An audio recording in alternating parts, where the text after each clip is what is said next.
Buenas noches. En solo 2 días evocaremos uno de los acontecimientos que han marcado la historia de España, el 23F, cuando se cumplen 40 años de los acontecimientos del golpe de Estado. 17 horas y media. Los documentos, las grabaciones de las conversaciones telefónicas de aquella noche y las filmaciones siguen clasificados como secretos, los que existan, porque muchos jamás verán la luz. Seguramente muchos de ustedes aún pensarán que pudimos ver los acontecimientos en directo, pero no fue así. Fue la noche de los transistores, pero verdaderamente las imágenes no las vimos hasta el día siguiente, cuando estuvieron a salvo los diputados encerrados desde las 6:22 de la tarde anterior al Congreso.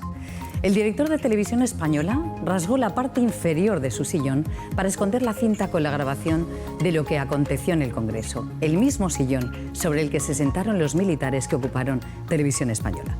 Lo que no sabemos es si se emitió el contenido íntegro. Tampoco sabemos de las escuchas del CSIC, comandado por José Luis Cortina, jefe de la inteligencia militar, por cierto, absuelto en el juicio, tal vez porque salpicaba a la propia institución del Estado. Ni los propios protagonistas del 23F pudieron completar el guión. Todos tuvieron parte de la información. Nadie nunca supo todo. Lo que nos hace cuestionar si fue, como se dijo, un golpe contra la democracia, porque el tiempo nos pone al frente que fue el momento para decidir qué sistema político gobernaría España, con un ojo dentro y otro fuera. Fuera con España, con la base de Gibraltar, como aliada en Europa de la OTAN, y de otro lado, la Unión Soviética, dispuesta a ayudar en la lucha contra el terrorismo, siempre que no entráramos en la OTAN, y que no habíamos logrado, por cierto, de ningún país, ni siquiera de Francia, esa ayuda, y que financiaba, como decíamos, la Unión Soviética a los partidos marxistas-leninistas.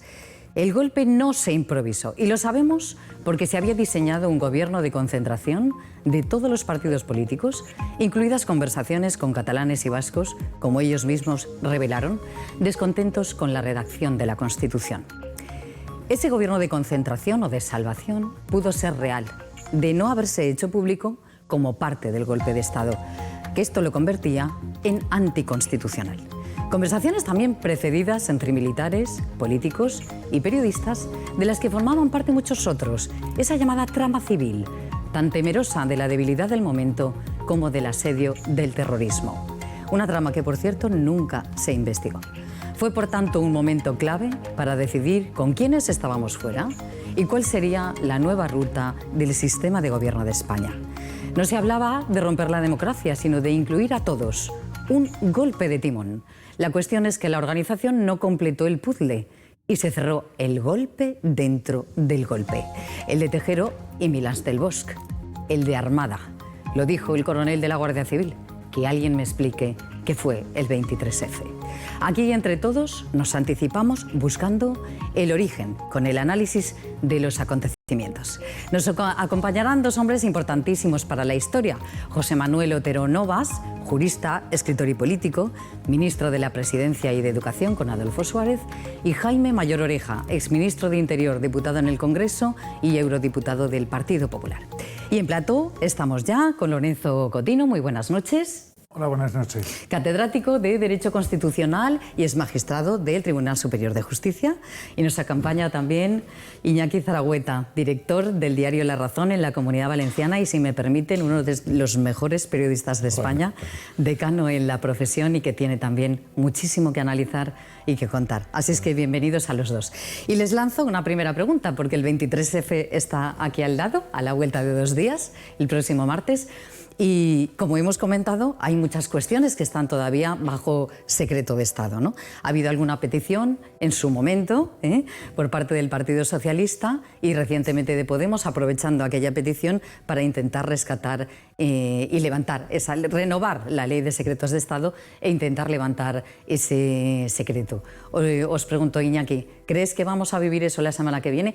Con el tema del aniversario, el 40 aniversario, ¿vamos a recuperar o vamos a intentar recuperar todo lo que escondían aquellos secretos? Pues no lo sé porque es imprevisible. Con el actual gobierno de España es imprevisible lo que puede pasar, pero de cualquier forma a mí me parece que el rescate es interesante a nivel historia, pero me gustaría saber cuál es la intención de Podemos y compañía para intentar averiguar todos si tienen el mismo interés que yo pues para la historia, ya después de 20 años, como puedes comprender, para la historia me parece enriquecedor, porque la historia debería plasmar la realidad, y la realidad estaría también con los documentos, pero claro, si se quiere hacer otras intenciones más aviesas y más, para mí, más rechazables, de interés político y sobre todo anticonstitucional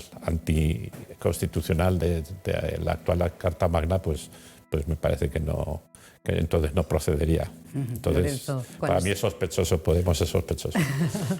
Lorenzo, ¿cuál es su opinión?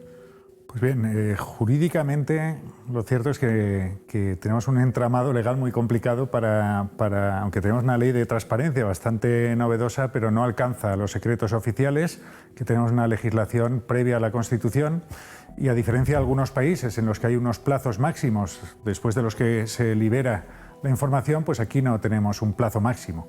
En este sentido, pues jurídicamente, mientras no se desclasifique alguna información, pues no se podrá acceder a la misma. Lo que no tengo ni idea, y realmente ni remota idea, es qué tipo de información pudiera ser relevante para aportar más sobre el 23F.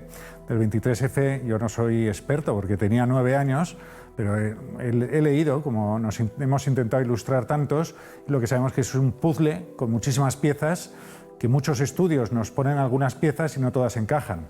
Y no sé si esa información sería la clave.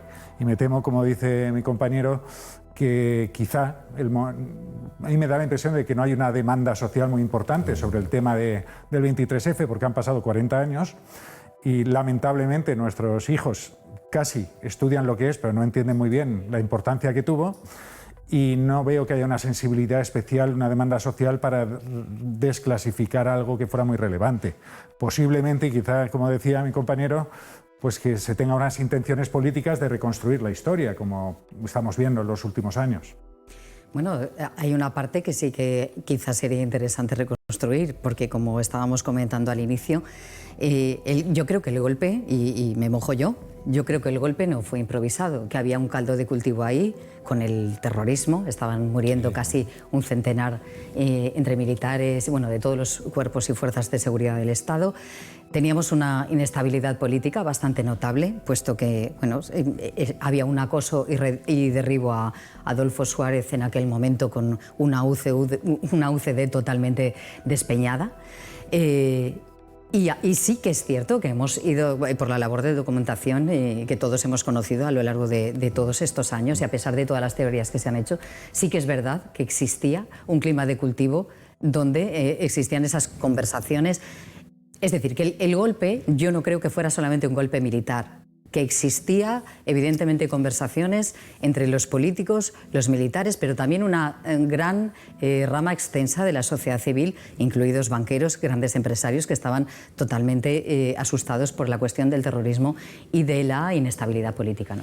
Bueno, había desde del año 77, ya 2 años después de la muerte de Franco y previo a las primeras elecciones de junio del 77, sí que efectivamente el ETA pues provocó una antipatía social, pero también una animadversión y una provocación para el ejército, porque el ejército era franquista todavía, por lo menos todos los mandos habían vivido y habían sido mandos en la época de Franco, como yo era periodista en la época de Franco, o sea que así era. Entonces había lo que llamábamos ruido de sables en los cuarteles, ¿no? Y cuando en junio del 77, en la misma semana, la Semana Negra que se llamó, que secuestraron a Oriol y al general Villascusa, y fueron los asesinatos de abogados en la calle Atocha, ese día hubo ruido de sables, que decíamos, y el rey tuvo que intervenir, ponerse el uniforme de mando del ejército, y bueno, y todo se calmó. Todo eso, más asesinatos de ETA, más pues una UCD, como estabas diciendo, que se debilitaba como partido al mando, y efectivamente el ejército, o sea, una parte del ejército, yo creo que fue el principal protagonista de toda la organización. Es verdad, yo no sé los secretos que habrá por ahí, pero está muchas cosas publicadas. Hay unos sectores que siempre han estado interesados en meter al rey como previo organizador, y lo cierto es, por lo menos los que lo vimos, lo importante y aparte de lo que he dicho, que la historia debe plasmar lo que sucedió, lo importante es que aquello fue un fracaso, que la sociedad española se rebeló, como las manifestaciones más importantes que ha habido. Así fueron aquel día, cuando salieron todos los diputados liberados, y bueno, y de allí salió pues una democracia más fortalecida, porque el rey puso a todo el mundo con aquella intervención en la televisión. Es verdad, yo por ejemplo llevaba un mes como delegado de la agencia EFE en México, y aquellas horas decíamos, ¿y el rey qué hace? Porque se anunciaban, fueron unos momentos de mucha tensión, porque nosotros, la agencia EFE, dejó de transmitir noticias. Entonces la televisión mexicana, Jacobo Zabludovsky, que era el principal comunicador, pues se basaba en los teletipos de France Press y de UPI, que entonces existía United Press International, y que hablaban incluso de que había habido muertos, tanto que tuvimos que intervenir en la televisión mexicana desde EFE para decir que nosotros no teníamos noticias de que sí que había habido disparos, pero que no había ningún muerto ni ningún herido. Entonces ya cuando salió ya el mensaje del rey, pues entonces ya todo se tranquilizó, pero lo peor era qué está pasando, claro, porque apareció primero la foto de Tejero en EFE, por la agencia, el fotógrafo Barrio Pedro, aquel fantástico, esa foto fue... Sí, fue la singular.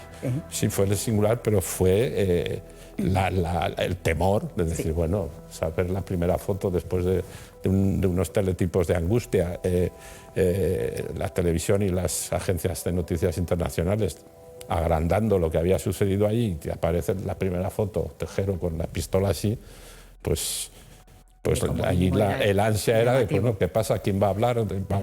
Y además, desde que se anunció que el rey iba a hablar, pasaron unas horas. Y entonces, claro, era una situación... Del papel claro, de los medios de llamábamos a Madrid, no podíamos conectar con la agencia EFE en Madrid, era pero en España, o sea, una vez que aquello, o sea, efectivamente terminó, de ahí la democracia salió fortalecida, todas las fuerzas políticas. Yo es que quiero ser más positivo. Yo creo que el comportamiento de los políticos entonces, tanto desde Fraga hasta Carrillo, se comportaron absolutamente... Vamos a verlo, Iñaki, porque como decíamos al inicio, vamos a conectar con dos de las grandes personalidades de la historia que tuvieron un papel fundamental, como decimos, no solamente en el 23F, sino, por supuesto, por sí mismos y por su carrera profesional. Estamos en este mismo momento en contacto con don José Manuel Otero Novas. Él fue ministro de la Presidencia, también ministro de Educación, y no cabe duda que por su responsabilidad en el Ministerio de la Presidencia, donde también tuvo funciones pues en los ministerios de Exteriores y de Defensa, desde la misma Presidencia, pues evidentemente nos puede ayudar a hacer un análisis muy importante de lo que fue ese contexto histórico. Don José Manuel, muy buenas noches.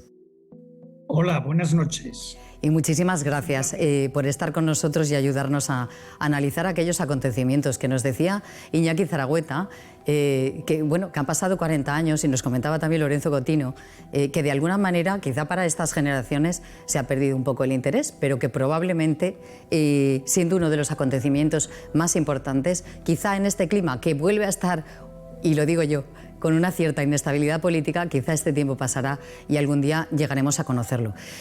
Señor Otero Novas, sí querría conocer su percepción. Desde aquel Ministerio de la Presidencia, usted tuvo que palpar, entiendo que tuvo que palpar que la situación era complicada, que si había movimientos y que aquello de alguna manera podía saltar. No sé cuál fue su actitud en aquel momento y qué nos puede contar. Bueno, yo creo que tenemos que enmarcarlo en la situación general de la transición. La transición, aunque hoy ya se empieza a decir lo contrario, que fue inevitable, que dependía de las fuerzas del momento.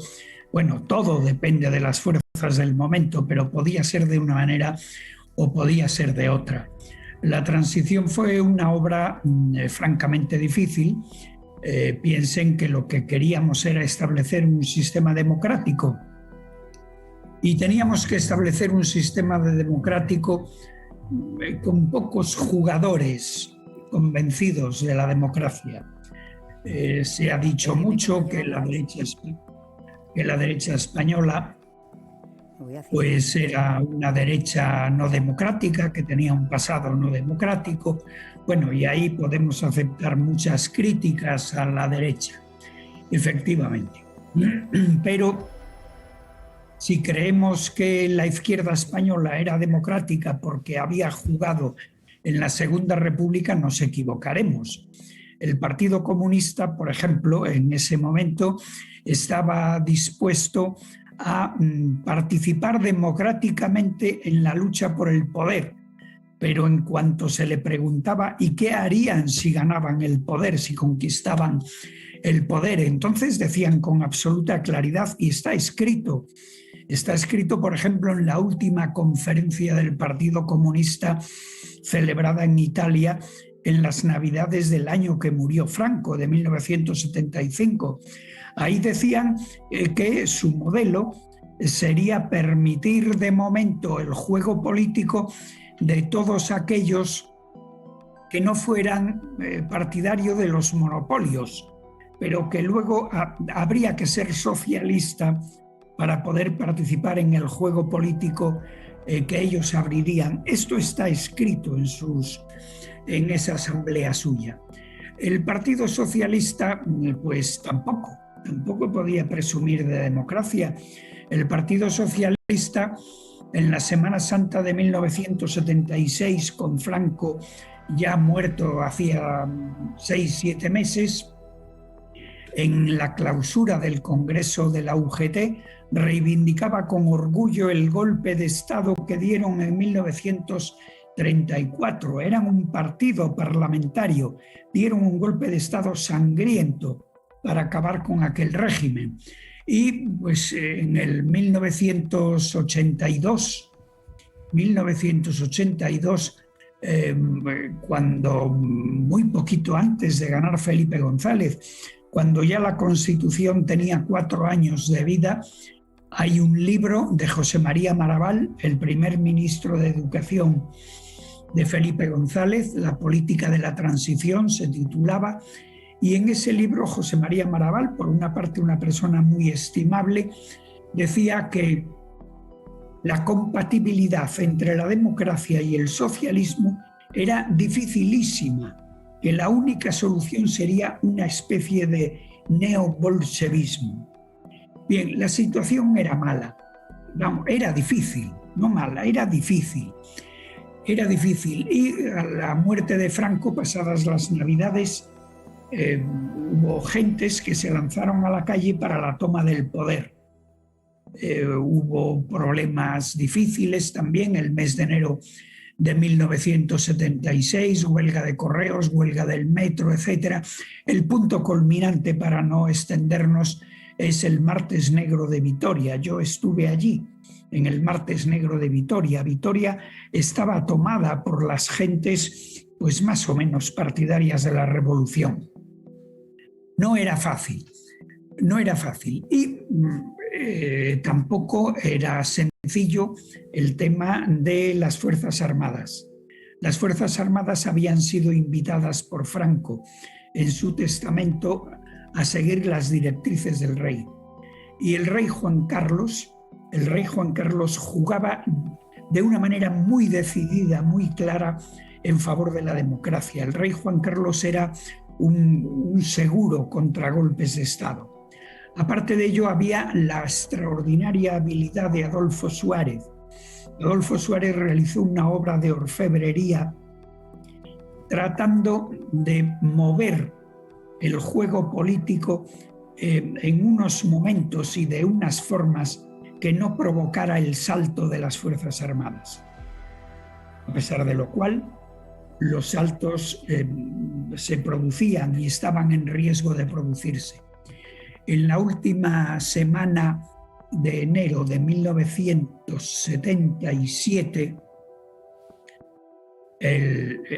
llegado el viernes, yo estoy hablando con Adolfo Suárez y le dije: presidente, yo creo que de este fin de semana no pasamos sin que nos den un golpe. Y él me dijo que estaba completamente de acuerdo. Aquella semana estaba secuestrado Oriol y Villascusa por el Grapo, había habido muertes de la ETA, se había producido el asalto a un despacho laboralista del Partido Comunista. Bueno, la situación parecía clara. Yo me quedé todo el fin de semana con mis colaboradores en la Moncloa, porque yo les dije: van a venir las tropas a detener al presidente del gobierno y nosotros estamos colaborando con él y debemos estar aquí en ese momento. Y estuvimos hasta que el domingo a mediodía Suárez me llamó y me dijo: ya está controlado, podéis marcharos a casa. Bien, hubo más movimientos de Fuerzas Armadas. Ya había habido la reunión de la cafetería Galaxia aquí en Madrid. La Operación Galaxia se llamó. Sí. La Operación Galaxia fue poquita cosa, pero bueno, también nos ocupó la Operación Galaxia. Hay un momento en el que yo estaba en funciones de ministro de Defensa y Adolfo me llama y me dice: José Manuel, los servicios de información nos sitúan una reunión de altos militares. No me acuerdo si era en Javea o en Játiva. Sé que era una residencia del general Milán del Bosch. Bueno, yo hice ahí mis exploraciones, me prometieron que no había nada y supongo que en ese momento no había nada, pero que aquello podía ser el preámbulo de otra cosa. Cuando yo me marcho de presidencia al Ministerio de Educación, yo me aparté de la influencia en presidencia de los grandes temas nacionales, me dediqué a otros muy importantes, pero que ya no eran los grandes asuntos del Estado. Pero no obstante, de cuando en cuando yo le enviaba un informe a Adolfo Suárez. Y recuerdo uno que le envié, alguno anterior no me había contestado. Le mandé otro, debió ser en el verano de 1979. Y yo le hice un análisis de por qué íbamos a tener un golpe de Estado. Le dije: no nos tranquilicemos pensando que no conocemos al general que esté dispuesto a encabezarlo, porque esto es lo de menos. Los movimientos revolucionarios se producen por las circunstancias y el líder, si no lo hay anteriormente, surge necesariamente.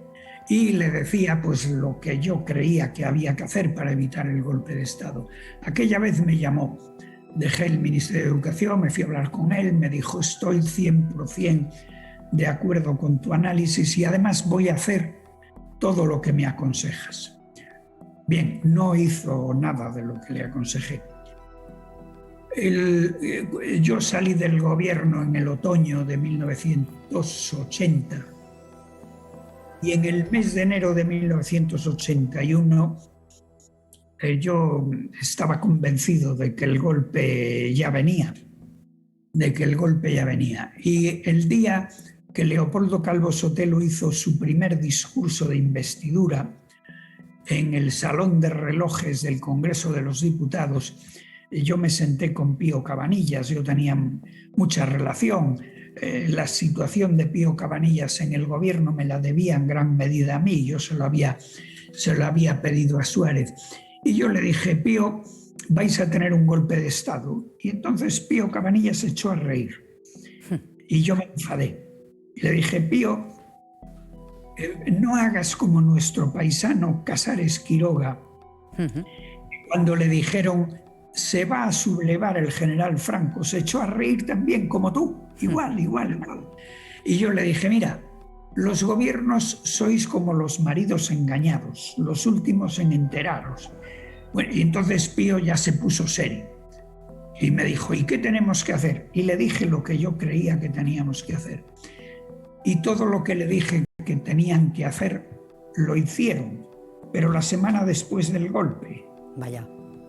Llegaron tarde. Pero señor Otero Novas, yo lo que no termino de entender es cómo los servicios de inteligencia o entonces el CSID, que tendrían tan claro como usted todos aquellos movimientos, no actuaron. No sé si es por una carencia de medios o como se dice también, puede ser que el CSID estuviera enterado de aquellas operaciones, aunque como yo decía, no todo el mundo sabía todo. Yo tengo la sensación de que esto era un puzzle, que no todo el mundo sabía todo y que había muchas piezas que nos está contando, por cierto, perfectamente y se lo agradecemos, pero ¿pudo estar el CSID dentro de la operación? Bueno, sabemos...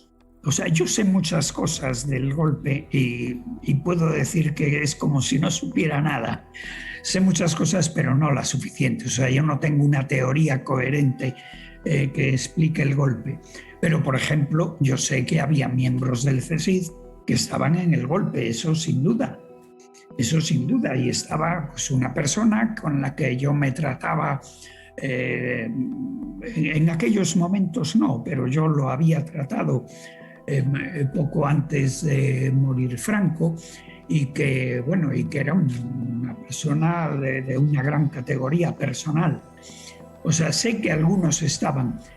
Se dice que algunos estaban del CSID, pero con la idea de reventar el golpe.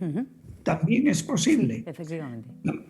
También es posible que fuera con la idea de reventar el golpe, de confrontar las distintas fuerzas que confluían en el golpe. Permítame hacer un poquito de ciencia ficción, no sé si esto será cierto, pero sí se planteó en un momento determinado una reunión entre Tejero y Armada 48 horas antes de que sucediera el golpe. Una reunión en penumbra, que no sé si esto forma parte de novelar un poco los acontecimientos.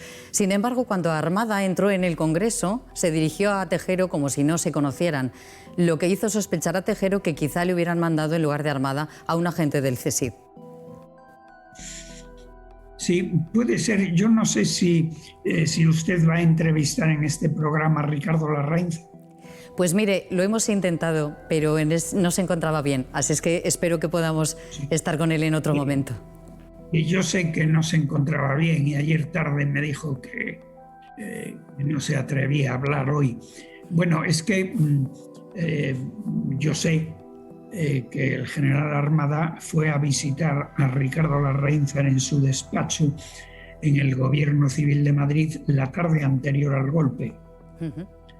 Y aunque, por lo que yo sé, no le dijo nada especial, pero Ricardo Larrainz pues también percibió. ¿Y por qué el general Armada, que era amigo suyo, por qué viene a visitarme esta tarde? Bueno, y también pensó que podía ser el golpe. Yo en el mes de enero, ya no, como digo, yo no estaba ya en el gobierno, pero en el mes de enero pues yo recibía confidencias y hacía reuniones con personas que me venían a ver. Voy a apagar un No se teléfono. preocupe, eso es lo típico que pasa en todas las conexiones. Ya lo apagué. Gracias. Le estaba diciendo... Sí, que se habían presentado para tener una reunión. Ah, bien, sí, claro. O sea, que venía gente a verme, ¿no? Y, por ejemplo, pues una persona que Fraga me decía que no me fiara de él, porque me había dado noticias e informaciones en los 7 meses que yo colaboré con Fraga en el Ministerio de la Gobernación. Me había dado informaciones y Fraga me dijo, no te fíes, no, este no es fiable, pero lo que me dijo se cumplió exactamente. Y entonces en el mes de enero del 81 venía a verme y Y no me decía, José Manuel, va a haber un golpe, no, pero hablaba de una manera críptica.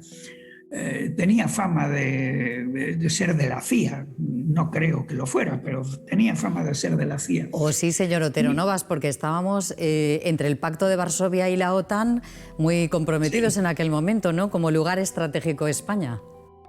Sí, luego, bueno, según cómo vaya este diálogo... Se dice también, y seguramente usted lo sabrá mejor que yo, que 48 horas antes la base de Torrejón de Ardoz estaba en estado de alerta. Bueno, posiblemente, y hay también, dentro de las muchas cosas que se dicen, hay una que yo he leído en Pilar Urbano, que es la visita de Kissinger a Madrid. La visita de... No, perdón, no, me estoy confundiendo. Eso se refiere a la voladura de Carrero Blanco. Efectivamente. De todas formas, señor Otero Novas, y por lo que nos está contando, que es francamente interesante, al final el secreto peor guardado era que se iba a producir el golpe de Estado. Pues sí, era el secreto peor. Mire, voy a enlazar con algo de lo que iba diciendo antes. Mi conversación con Pío Cabanillas. Sí. Después de ese día, a los 2 días o a los 3, no sé, me parece que pasó el domingo en medio, fue la segunda votación de Leopoldo Calvo Sotelo, y en esa votación es cuando se produjo el golpe. Sí. El golpe. Bueno, cuando estamos en el Congreso, a mí me recordó mis años de escolar, ¿no? En el colegio, pues había un determinado momento que levantabas la mano y decías, quiero ir al servicio. Bueno, y entonces te autorizaban para ir al servicio. En esa tarde, pues hacíamos lo mismo, levantábamos la mano, quiero ir al servicio, y con un guardia civil con la ametralladora en la espalda. Yo debo decir que a mí, que yo sepa, a todo el mundo lo trataron bien, muy finamente, pero ibas con una ametralladora en la espalda. Claro. Y yo efectivamente fui al servicio. Y cuando estoy enfrente de la pared en el urinario, perdón por la grosería, No. pero estoy, y la persona que está a mi derecha, en la misma, con su guardia civil detrás, con la ametralladora, es Pío Cabanillas. Y entonces, sin mover la cabeza, así mirando para la pared, sin torcerla, me dice, ¿tú lo sabías, José Manuel? Y le dije, Pío, no lo sabía, pero era de libro. Era de libro. Yo creo que el tema era así. No se sabía, pero era de libro. Y bueno, ¿y qué pasó? ¿Por qué el gobierno no se enteró? Pues para mí es un misterio. Es un misterio que el gobierno que le cogiera de sorpresa. Bueno, a lo mejor no es tan misterio y a lo mejor no era tan sorpresa. Probablemente con todas las conversaciones que usted nos comentaba al inicio y que sabemos que se habían producido, y con esa intención de hacer un gobierno de concentración, pues a lo mejor no pretendía ser al inicio tanto un golpe de Estado como un golpe de timón para pues intentar reanudar o tomar una nueva vía de esa democracia todavía tan incipiente, ¿no? Sí, eso seguro que lo pensaba mucha gente, bueno, porque se hablaba o se comentaban las reuniones de Armada en Lérida y las personas que podrían entrar en un gobierno de concentración. Eso se comentaba. Lo que pasa es que eso se comentaba, pero por lo que se ve, el gobierno no estaba preparado para recibir un golpe de Estado. O sea, el golpe les sorprendió. No estaban esperando. No estaban esperando esa operación. Y de hecho, pues no tomaron muchas medidas para no tomaron su consejo, ¿eh? No tomaron su consejo. No, del que venía alertando. No lo tomaron. Como digo, luego lo hicieron. Y, bueno, probablemente, yo he de tener cuidado porque algunas cosas que sé no debo decirlas. muchas que no sé, muchísimas que no sé, pero algunas que sé no debo decirlas. Pero probablemente, lo voy a decir ahora porque lo he dicho en alguna ocasión, probablemente uno de los factores que permitieron que el rey parara el golpe, uno de los factores fue la opinión del general con el que aquel amigo que me venía a ver quería que yo comiera. Y ese general que no era... Vamos a ver, ustedes en Valencia tenían el general Milán del Bosch, que era famosísimo. Famosísimo. Mi impresión, y yo no soy un experto en Fuerzas Armadas, pero mi impresión es que el general Milán del Bosch era un general con fama de político en las Fuerzas Armadas. O sea, ya sus abuelos y sus bisabuelos pues habían tenido cargos muy destacados. Y las Fuerzas Armadas, por lo menos las que dejó Franco, paradójicamente, las Fuerzas Armadas que dejó Franco eran básicamente apolíticas. Había generales que eran 100% leales a Franco, pero los ejércitos eran básicamente apolíticos. Y yo creo que eso lo buscó Franco deliberadamente, probablemente porque pensó que, bueno, él había dado el golpe y no quería que le dieran otro golpe a él. Pero lo cierto es que las Fuerzas Armadas, el grueso de las Fuerzas Armadas era muy apolítico. Y entonces quienes tenían influencia eran, por ejemplo, ese general al que yo me estoy refiriendo, porque no era un general político. Y ese dijo donde debía decirlo. Dijo, si las Cortes están discutiendo una candidatura de un Calvo Sotelo, no es momento de dar un golpe. Recordemos que José Calvo Sotelo había sido el que dijo, prefiero una España roja antes que una España rota. Así es. O sea, era pues, muy partidario del mundial.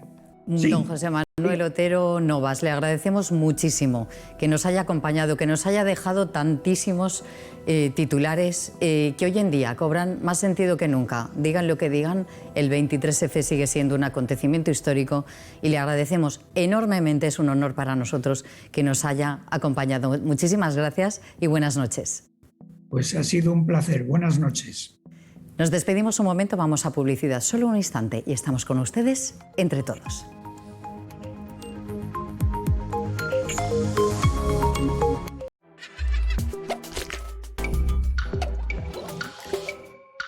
8 Mediterráneo les ofrece la más completa visión informativa de la Comunidad Valenciana cada día a partir de las 8:30. Información cercana, directa y clara, contada en primera persona, sin irnos por las ramas ni perdernos en el bosque. Y a continuación, El Faro, como siempre, la tertulia de referencia con el mejor equipo de análisis. Noticias 8 Mediterráneo. Nos vamos a ver.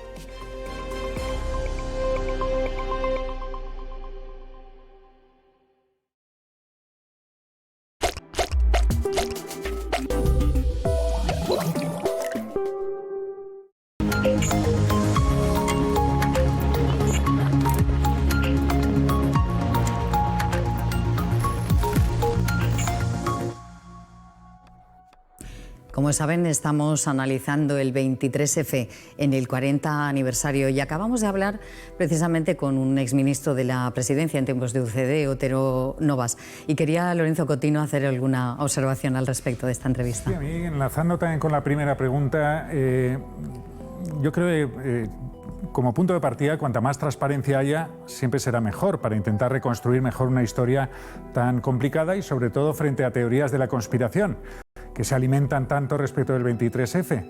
Y en este sentido, José Manuel Otero yo creo que nos ha transmitido también una idea que Javier Solana dijo que en aquellas épocas se desayunaban casi todos los días con un intento de golpe de Estado. Y eso es muy difícil de entender para los que nos ha pillado y lo hemos tenido que estudiar a mucha distancia, Decir, no, es que lo sabían, es que fíjate, había ese documento, había otro.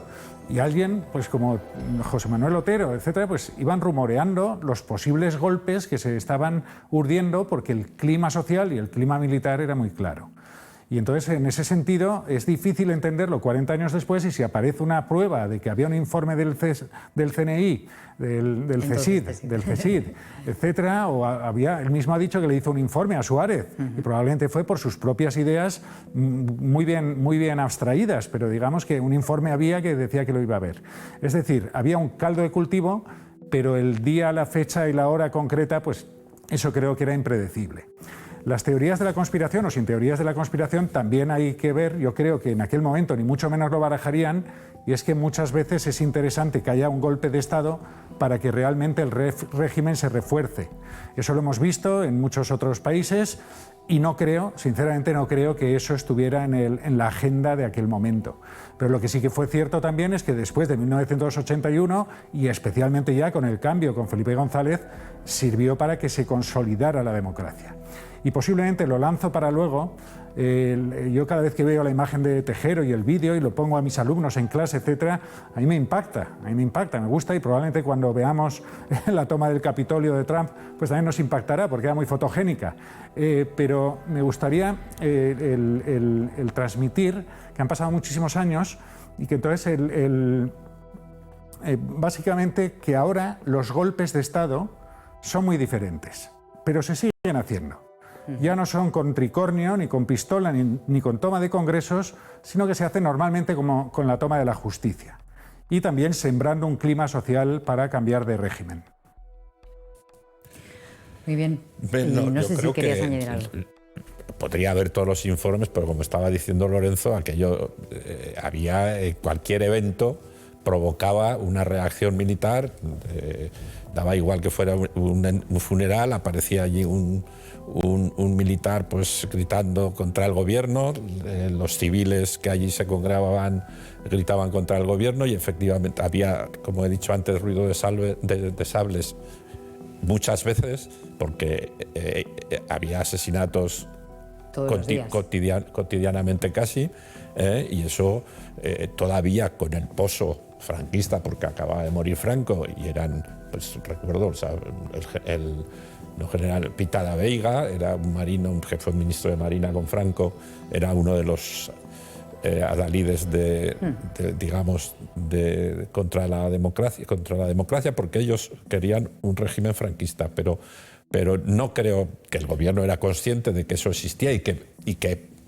podía haber un intento de golpe de Estado, pero no creo que el gobierno lo supiera y tuviera diseñada, como parece por tus palabras y por tus ideas, por las sospechas que tú quieres provocar, a lo mejor más que las tenga, que tuvieran previsto el golpe y la reacción de lo que luego sucedió. Yo no he dicho eso. Yo estuve... yo he dicho que hay una confluencia y que faltan piezas del puzzle porque nunca nadie supo todo. Pero lo vamos a aclarar ahora también con nuestro siguiente invitado. A la semana o 2 semanas o 3 del golpe, el general Gutiérrez Mellado vino a México y comimos con él, y cuando te explicaba que había algún momento que había pasado miedo, o sea, que había temido por la vida de Carrillo, en un momento en que decía, porque al preguntarle, bueno, ¿y cuándo se vivió? Dice, cuando más temí yo, porque él era militar, era al ver a un guardia civil que yo veía que estaba cansado, que había llevado muchas horas allí, y estaba cansado y temía la reacción, y que hubiera habido sangre, sobre todo contra Santiago Carrillo. Entonces, cuando oyes eso, dices, ¿cómo va a estar preparado? ¿Cómo va a saber lo que iba a pasar?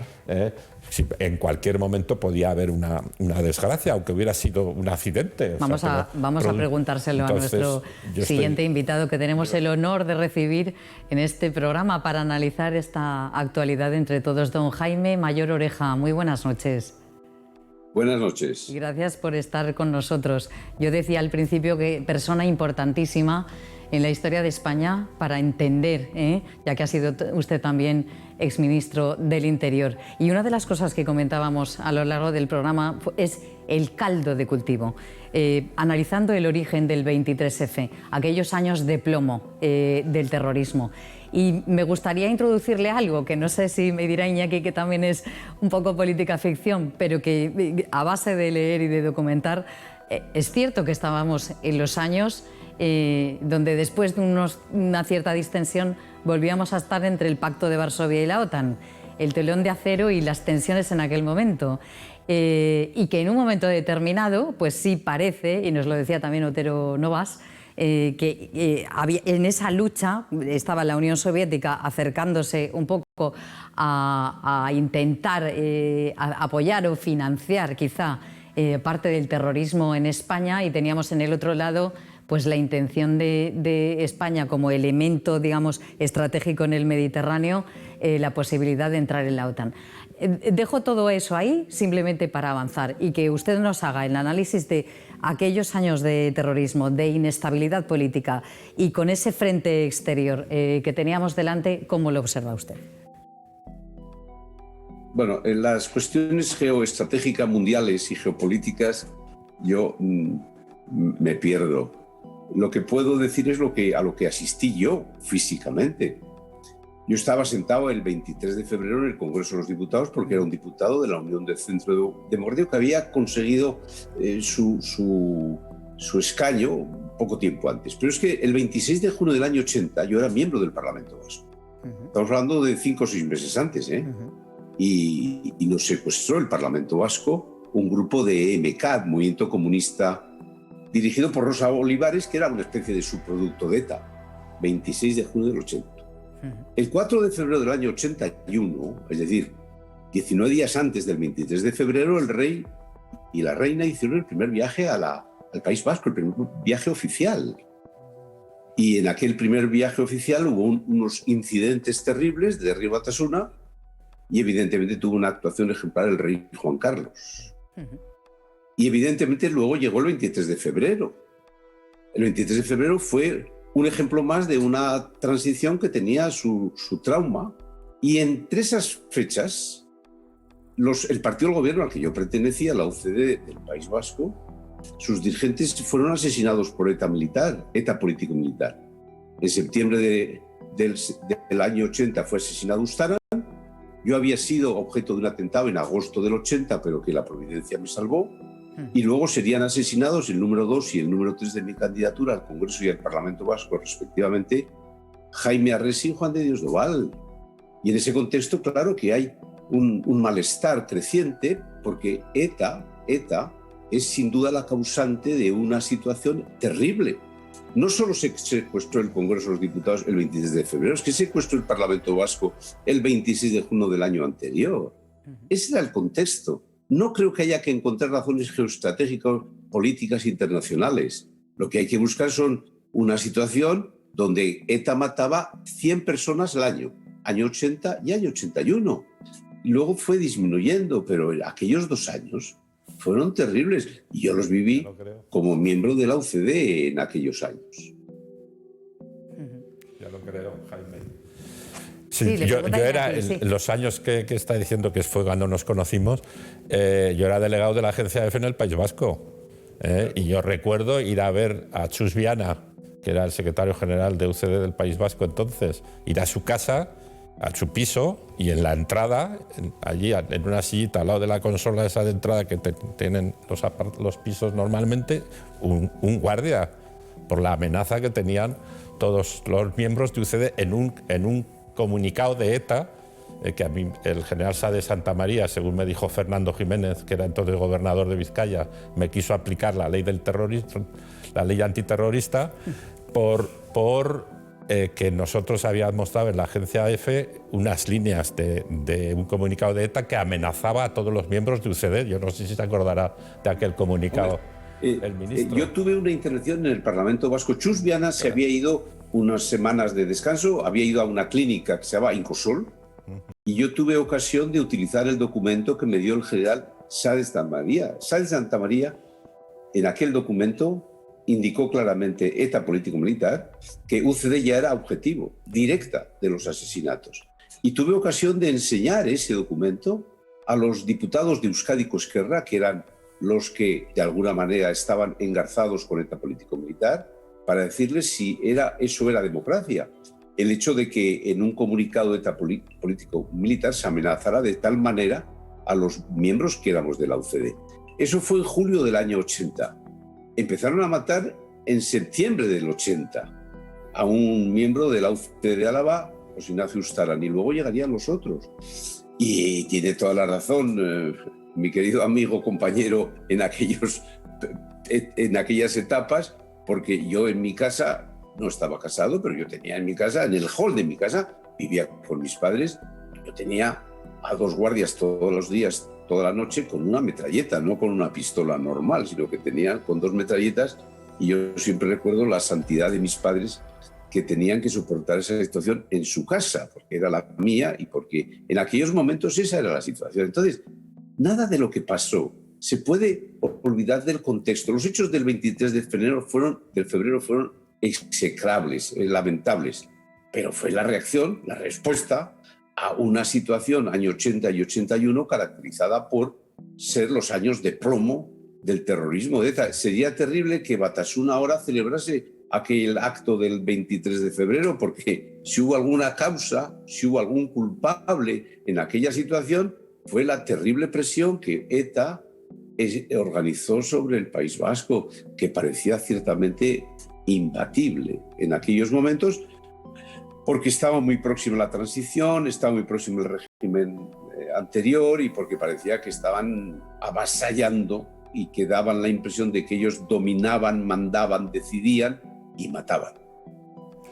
Don Jaime, me gustaría que nos viniéramos también a la actualidad, con lo que está pasando precisamente en Cataluña, porque también en aquel momento, como decíamos al inicio, pues es verdad que había descontento con la Constitución que se aprobó por parte de vascos y catalanes y dicen también que de alguna manera estas conversaciones que se fueron manteniendo y que luego se fueron aproximando a algunos militares, algunos entre los propios políticos y algunos periodistas, trataba de compensar o contentar de alguna manera aquello que había quedado fuera de la Constitución. De aquellos barros estos lodos, que no es lo mismo soberanismo que separatismo, don Jaime.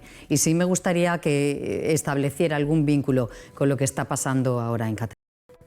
Bueno, vamos a ver, aquella Constitución fue muy apoyada en el País Vasco. No fue el éxito, pero fue muy apoyada. Es verdad que en aquella Constitución el PNV se abstuvo, pero no estuvo frontalmente en contra. Yo recuerdo en algún mitin que yo asistí, en el que estaba Fernando Abril Martorell, José Pedro Pérez Llorca, que eran 2 protagonistas de la transición, y se acercó un senador del PNV, Joseba Elósegui, y dijo: no es verdad que los conciertos económicos van a venir con esta Constitución, pero no había malestar con la Constitución española en aquellos momentos. Hubo una posición de abstención del Partido Nacionalista Vasco. La única organización que nunca quiso la transición, ni la democracia, ni España, fue ETA. Esa es la realidad.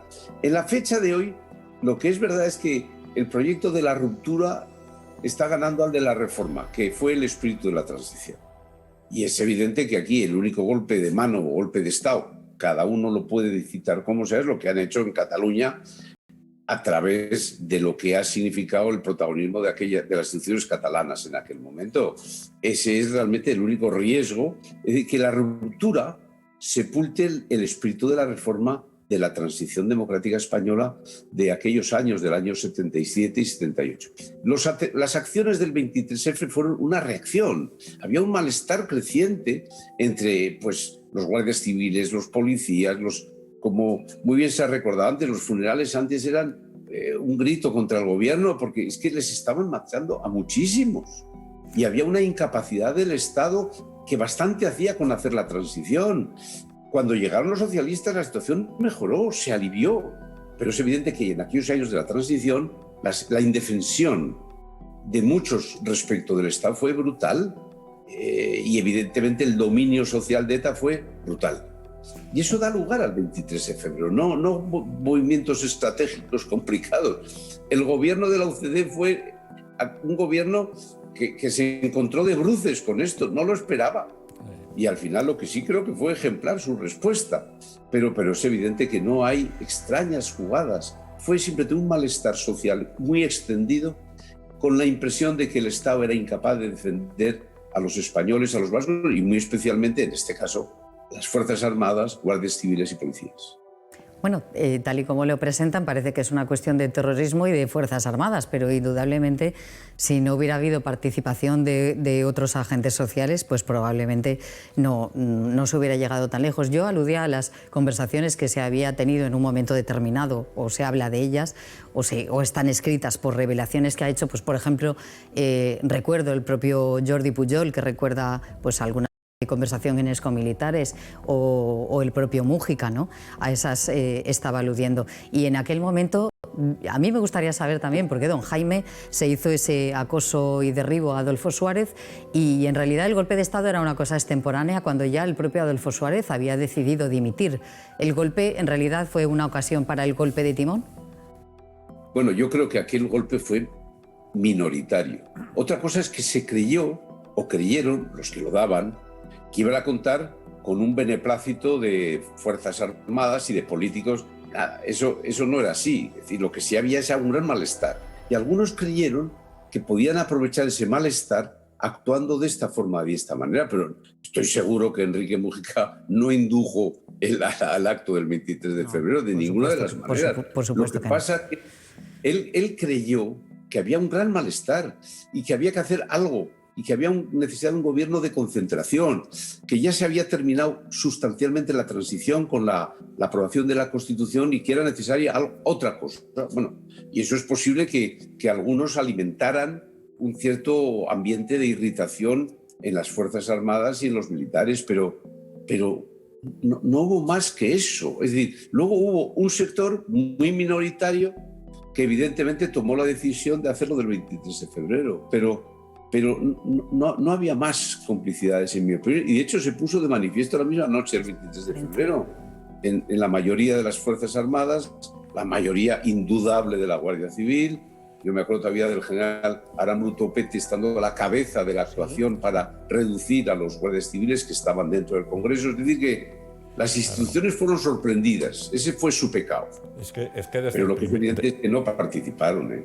Desde el minuto uno, los partidos, los líderes de los partidos que estaban en el Parlamento, desde el minuto uno estuvieron contra el golpe, desde Fraga, además con gestos claros de estar, o sea, si uno está así desde el minuto uno es que no sabe nada de lo que ahí se producía, y yo creo que por lo menos todo lo que yo vi en aquellos desde la distancia y lo que he leído después, evidentemente que allí había unos líderes que, como todos, de vez en cuando pensabas que podía haber un levantamiento, porque el ambiente es el que estaba explicando muy bien Jaime, el ministro, pero ahí no hubiera habido esa sorpresa y además esa rebelión absoluta desde el primer segundo, ya digo, desde Fraga, bueno, y la reacción de Adolfo Suárez y del general Gutiérrez Mellado en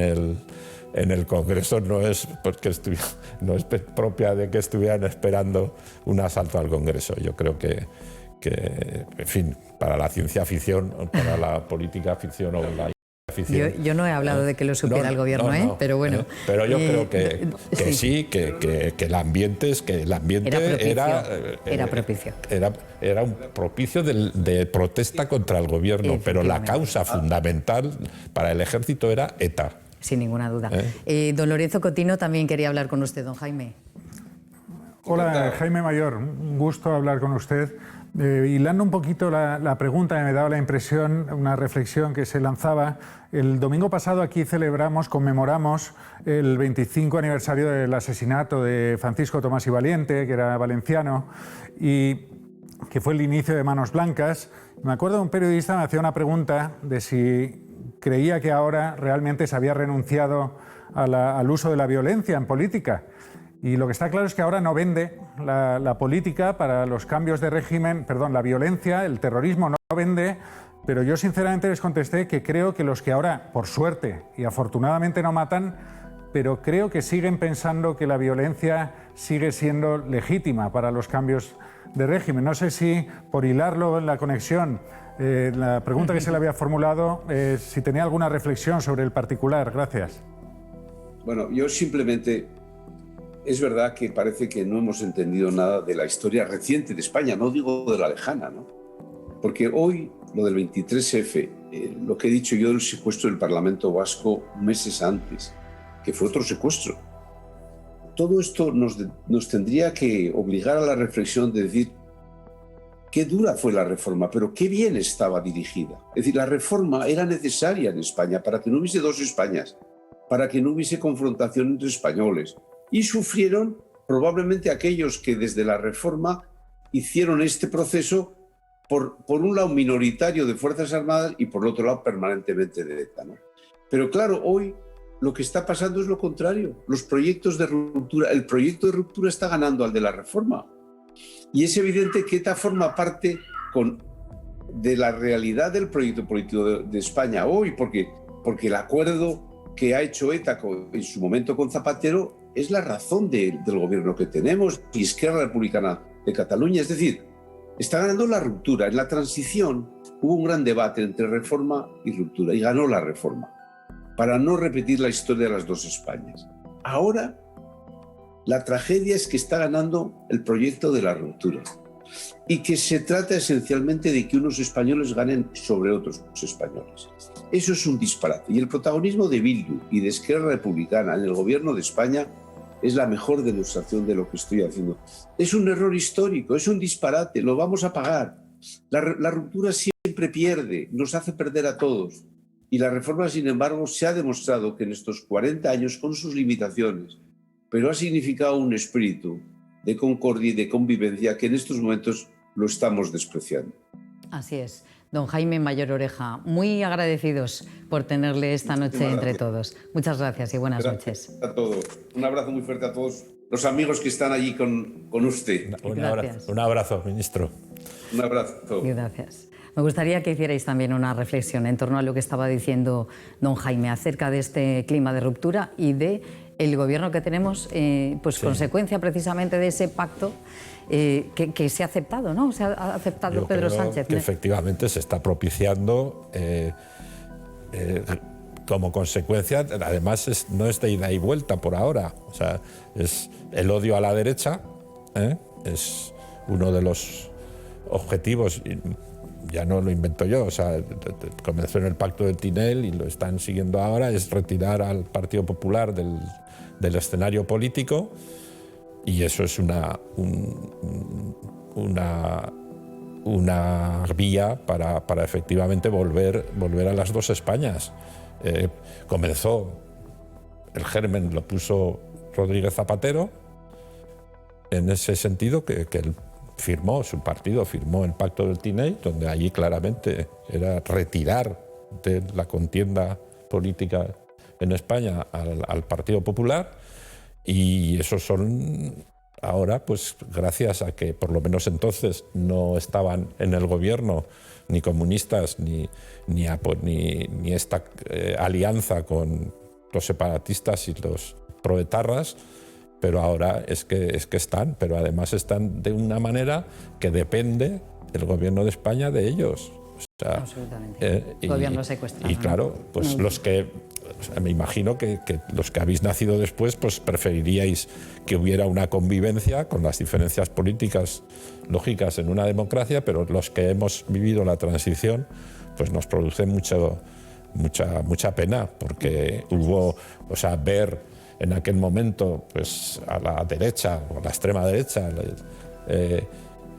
lo que se llamaba la Alianza Popular, que eran los líderes, provenían del franquismo, y Santiago Carrillo con todo el Comité Central, aquella rueda de prensa ya mítica, abrazando la bandera de España y la monarquía, allí con todo el Comité Central del Partido Comunista, pues claro, los que hemos vivido esto, donde todos cedieron, ojo, y hemos tenido 40 años que no se conocían en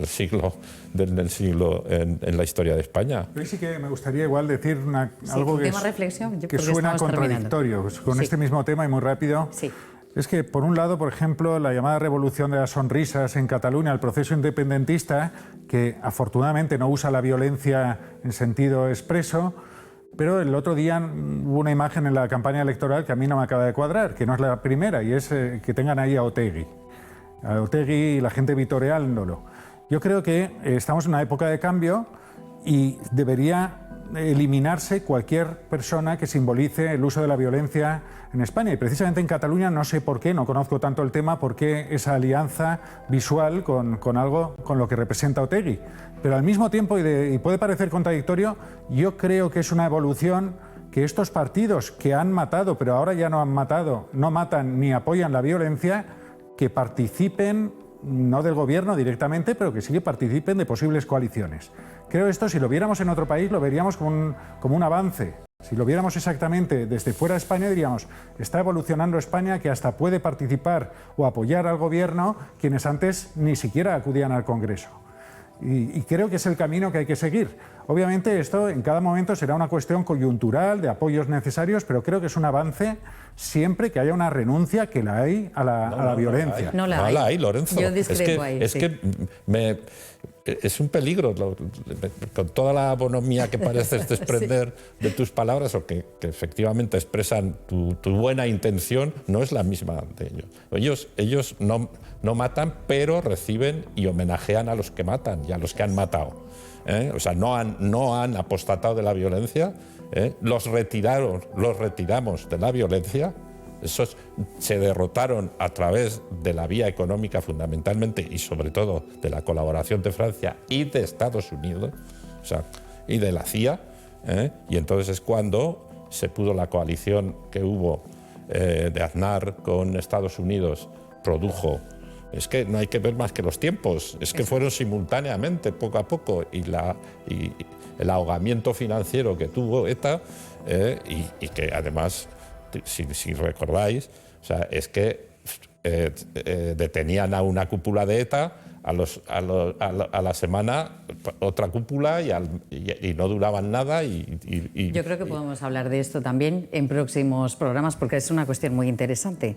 El hecho de que haya desaparecido... Lo importante es que no apostatan de la violencia. Esto es, el que no haya derramamiento de sangre no quiere decir que no sigan al lado del terror de otra manera, y por desgracia en política. Iñaki Zaragoeta, Lorenzo Cotino, muchísimas gracias a los dos por estar aquí. Gracias. Y a todos ustedes por acompañarnos en este nuevo programa Entre Todos, en el que hemos intentado analizar ese 23F, el origen, que como decimos, no valen las teorías conspiranoicas, sino ese caldo de cultivo que se vivía en aquella España y que no tenemos que olvidar nunca, porque lo mejor es no repetir los errores del pasado. Y quizá por eso nos molesta tanto, como decíamos antes aquí con los invitados que tenemos, que ha dejado quizá de tener sentido, o que hemos intentado olvidar, o que los jóvenes ahora no le prestan atención. Miren, sí, debemos prestarles atención, pero solo con ese objetivo, que la historia no se repita, que como nos decía también don Jaime, por desgracia estamos ahora en la ruptura y tenemos tiempo de rectificar. Si volvemos, como decía Iñaki, al espíritu de la transición, volvamos a la unidad, por lo menos a la conciliación, al respeto al diferente, a que todas las ideas sean válidas y no tengamos que volver a ver detrás de ellas un arma. Así es que hasta aquí hemos llegado. Ya saben que nos gusta decirles, por favor, en este tiempo de pandemia, cuídense mucho y nos encontramos la semana que viene. Muchas gracias.